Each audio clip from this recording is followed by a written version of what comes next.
신림역에서 무차별적으로 흉기를 휘둘러 한 명을 숨지게 한 30대 남성의 이름과 얼굴이 공개됐습니다. 이름은 조선, 33살입니다.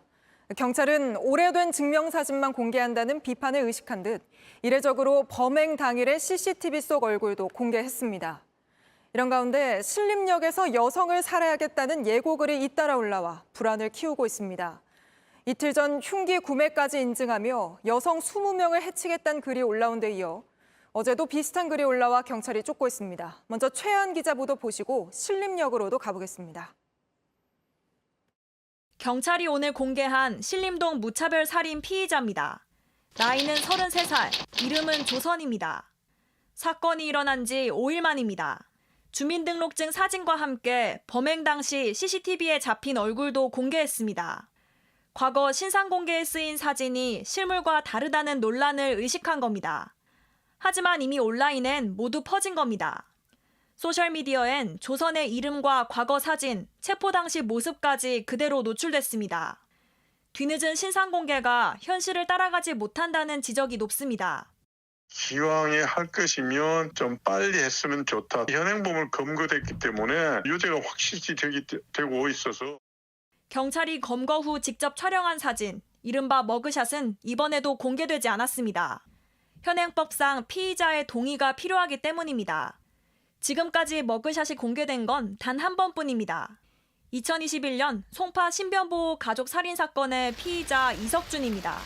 당시에는 이 씨가 공개에 동의했었습니다. 이 때문에 매번 강력 사건이 있을 때마다 신상 공개 실효성 논란이 이어지고 있습니다. 지난달에도 당정이 머그샷 공개를 추진하겠다고 했습니다. 하지만 국회에선 해당 법안이 제대로 논의조차 되지 않고 있습니다. 그 사이 조선은 마스크로 얼굴을 가리고 수사를 거부하고 있습니다. 어제는 감정이 복잡하다면서 사이코패스 검사를 거부하더니 오늘은 우울증을 앓고 있다고 주장했습니다. JTBC 최하은입니다. 다음 소식입니다. 일부 학부모들의 갑질로 괴롭다는 교사들 호소가 쏟아지고 있습니다. 특히 개인 휴대전화로 자정 넘어 전화하고 또 술에 취해 전화하는 학부모가 많다고 합니다. 정부와 여당이 뒤늦게 학부모가 교사에게 연락할 땐 어떻게 해야 하는지 가이드라인을 만들기로 했습니다. 먼저 성화선 기자입니다. 고인이 된 서희초 교사는 생전 개인 휴대전화로 걸려오는 수십 통의 학부모 전화 탓에 매우 힘들어했다고 동료 교사들은 주장했습니다. 사건 이후 교사들 사이에선 개인 휴대전화가 학부모의 민원 창구로 악용돼 갑질에 시달렸다는 증언이 쏟아졌습니다.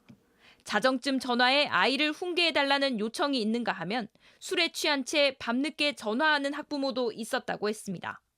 최근 초등학교 교사들은 교권 침해 유형 중 학부모의 악성 민원이 가장 많았다고 답했습니다.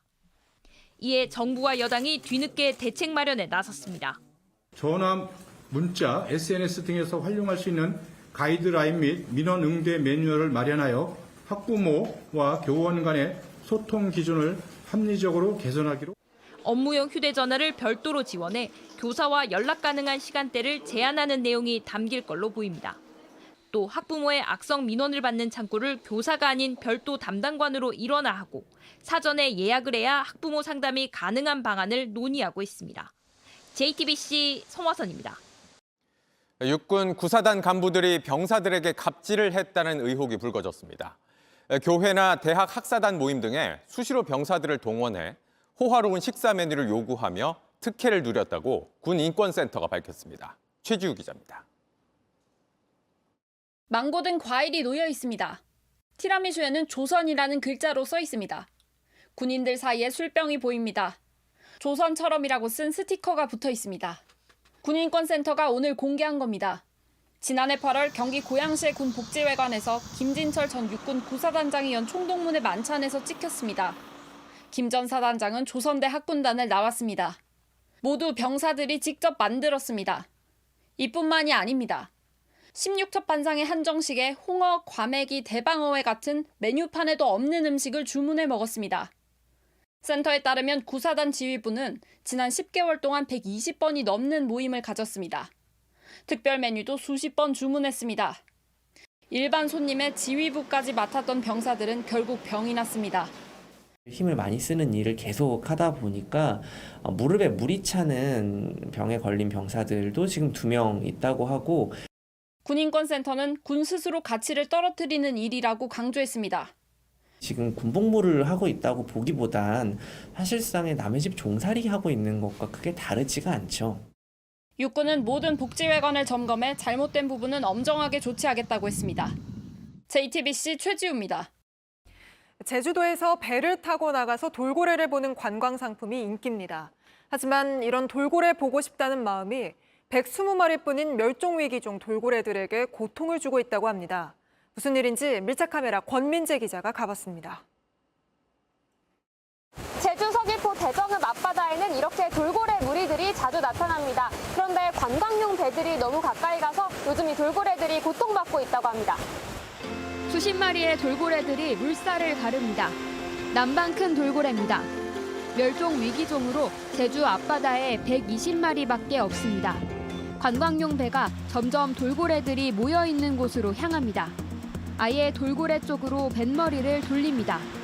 돌고래 방향으로 또 던지네. 그쵸, 따라가죠. 치겠다 저거. 저거 그냥 진짜 따라가는. 돌고래를 지켜보던 관광객조차 놀랍니다. 그러면 안 좋죠. 보면은 뭐 다칠 수도 있고 그 소음 때문에 돌고래들이 놀랄 것 같아요. 돌고래 관광업체는 3년 전부터 크게 늘었습니다. 제주 서귀포 대정읍에만 5곳이나 됩니다. 어업용 배를 불법으로 개조해 쓰기까지 합니다. 업체들은 돌고래를 가까이서 볼 수 있다며 생태 관광 체험 상품을 운영하고 있습니다. 70분 정도 걸린다고 하는데 어떻게 운영되는지 직접 타보겠습니다. 출발과 동시에 시끄러운 음악이 퍼집니다. 돌고래가 보이기 시작하자 환호성이 터집니다. 돌고래에 더 가까워집니다.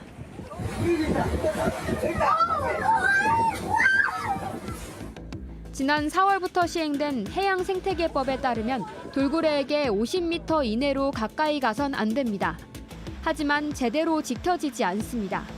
업체들은 파도에 떠밀려 돌고래에 가까이 갔다고 둘러댑니다. 저희가 이제 아까도 주민분들이 있어서 한 150만 찌면 그냥 흘러가거든요. 배 4척이 한꺼번에 돌고래를 에워쌉니다. 3척 이상의 배가 한 번에 가까이 가면 안 된다는 법을 어긴 겁니다. 돌고래들은 소리로 소통하면서 이동하는데 방해를 받습니다. 프로펠러에서 엔진 소음이 납니다. 그러면 물속에 어떤 소리 커튼이 만들어지는 거죠. 그러면 돌고래 입장에서는 이쪽으로 빠져나가지를 못하는 거예요. 소음이 스트레스가 되는 이유입니다. 빠르게 이동하는 배와 부딪혀 다치기도 합니다. 취재진의 카메라에도 지느러미에 큰 상처가 생긴 돌고래가 잡혔습니다. 배 스크류에 지느러미가 감겼을 가능성이 높습니다. 돌고래가 뒤로 헤엄칠 수 있는 동물이 아니거든요. 앞으로 나갈 수밖에 없어서 조금 깊게 들어가면 뭐 머리나 몸통이 찍혀서 사망을 하는 문제로 이어질 수도 있는. 이 넓은 바다에서조차 남방 큰 돌고래는 관광 상품이 돼버렸습니다. 돌고래와 더 오래 함께하는 길은 돌고래의 자리를 있는 그대로 존중하는 걸 겁니다. 밀착 카메라 권민재입니다.